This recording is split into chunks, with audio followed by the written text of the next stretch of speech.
다 잘못된 법률 개정안들이라고 저는 생각하고 이 사람들 구제 당연히 돼야 된다고 생각합니다.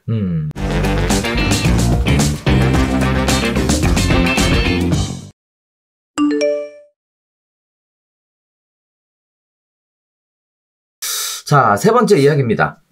자, 안타까운 사연이 있어서 설명을 좀 드리려고 하는데요. 종부세 관련된 얘기입니다. 그러면서 부동산 시장을 바라보는 관점이 종부세 기준으로 굉장히 크게 변화된 부분이 있어서요. 잠깐 소개를 좀 시켜드리려고 합니다.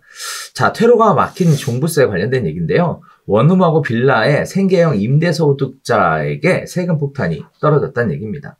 자, 20년 가까이 살고 있는 아파트의 올해 공시가가 12억 6천만 원이고요. 세를 놓고 있는 원룸주택은 25억 5천만 원 수준인 사람이 있었어요. 자, 이분이 부동산 세금을 미리 준비하려고 지난해 여름부터 편의점 알바를 했다고 합니다. 연세가 많은 분들이에요. 최근 종합부동산세 고지서 받았는데요. 1억 101만 원짜리 고지서를 받았습니다. 지난해 종부세 110만 원에 92배가 늘어났는데요. 문제는 이렇게 세금을 미리 내려고 준비했음에도 불구하고 지금 현재 부과된 고지서 1억 101만 원에 대해 참 이게 어떻게 하지도 못하는 상황이 됐다는 겁니다. 자, 일단 종부세 폭탄과 관련돼서는 등록 임대사업자 제도를 폐지하면서부터 본격적으로 시작이 됐죠. 원래 임대사업자는 종부세 합산 배제 등의 혜택을 받았습니다. 또 임대소득을 목적으로 하는 원룸 빌라 등 비아파트를 찾는 수요 자체가 많이 사라졌습니다. 자, 그리고 세금 부담을 줄이기 위해 임대주택을 재등록하려고 해도 임대주택으로 등록하려면 임대보증보험에 가입해야 되는 상황입니다. 그런데 임대보증보험 가입이 원활하지 않다라는 거예요. 까다롭다는 거죠. 그래서 현금이 없으면 가입이 불가능한 상황입니다. 자, 다주택자는 또 원칙적으로 주택담보대출을 받을 수가 없습니다. 그래서 대출을 받아서 종부세를 낼 수도 없는 상황이 됩니다.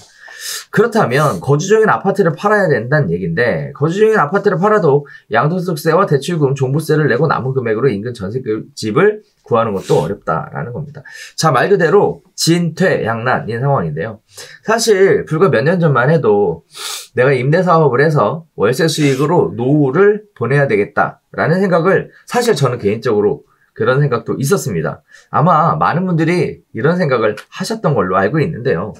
종부세가 현행으로 유지된다면 진짜 말 그대로 서울을 떠나야 되는지 집을 팔아야 되는지 과연 이런 부분들이 임대사업, 생계형 임대사업자들에게 어떤 영향을 미치게 되는지 반면에 공시가격은 낮아서 세금은 적게 나면서 임대료는 높은 부동산은 있는지 자, 임대료 상승과 매물가치 하락과 관련된 부분 어떻게 영향을 미치게 되는지 종합적으로 좀 얘기를 다뤄볼까 하는데요. 어떻게 보세요? 이거는 그냥 뭐 사실 코멘트 할 게 없어요. 이건 국가가 민간의 재산을 뺏어가는 그냥 공산주의 혁명 뭐 물수 이걸 갖다가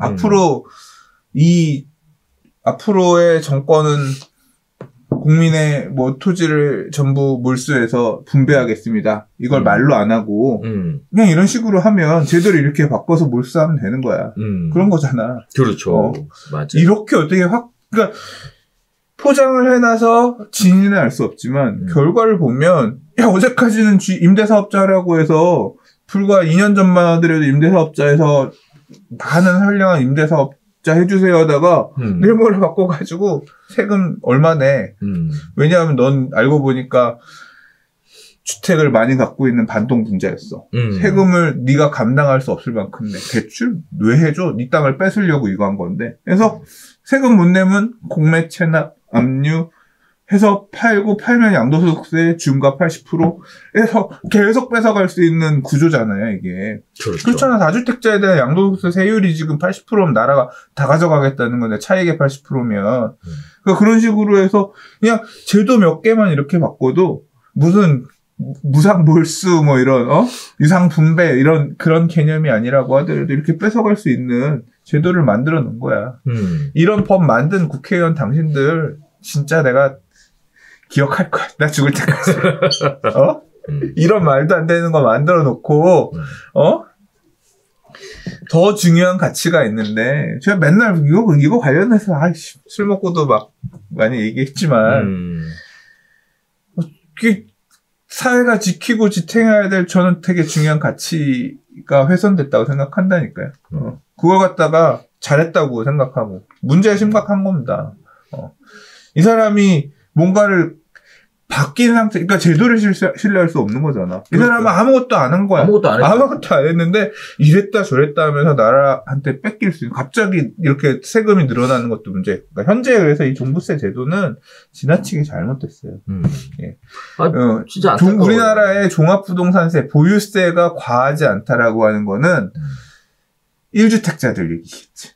평균적으로 1주택자. 다주택자에 대해서는 지나치게 가혹하게 돼 있고, 다주택자가 그럼 죄인이냐? 그 죄인이란 프레임도 전 잘못됐다고 생각하고, 그리고 그 제도가 변화하는 데 있어서 지나치게 급격했고, 그렇게 매질을 해도 되라고 해서 다주택자 죽으라고 이렇게 만든 거기 때문에 다 잘못된 법률 개정안들이라고 저는 생각하고, 싹 리셋돼서 정상적으로 갈 수 있는 방향으로 이 사람들 구제 당연히 돼야 된다고 생각합니다.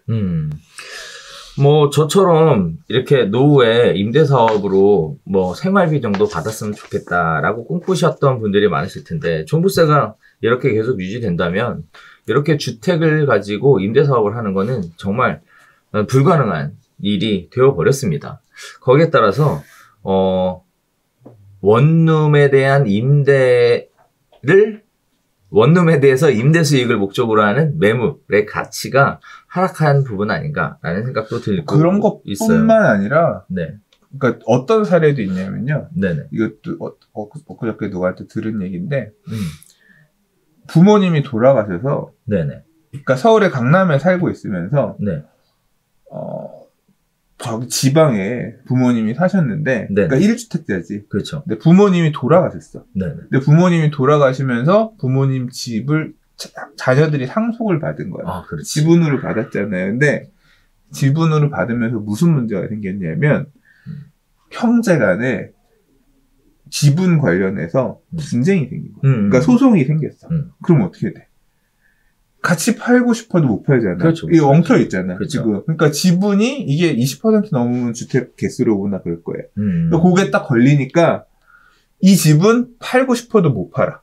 그 상태에서 2주택이 된 거잖아요. 그렇죠. 그러니까 이 집은, 그러니까 이 분쟁이 걸려있기 때문에 이 집은 못 파는 거야. 그러면 이 집은 못 팔면, 그러니까 재산권 행사도 못 해. 지분으로만 일부 있는 거니까.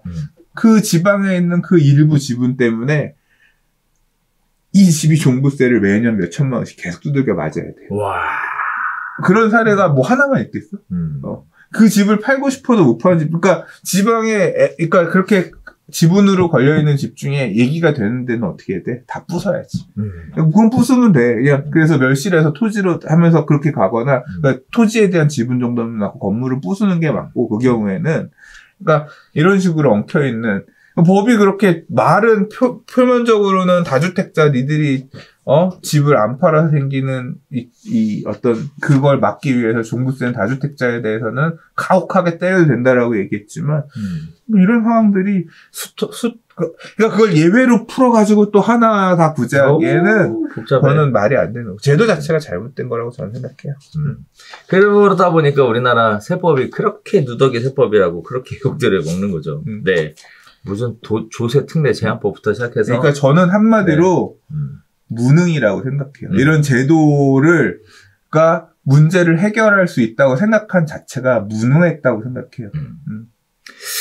자, 안타까운 일들이 이렇게 벌어지고 있는 상황입니다. 네. 자, 거기에 따라서 뭐 이게 참 뭐라고 드릴 말씀이 없습니다.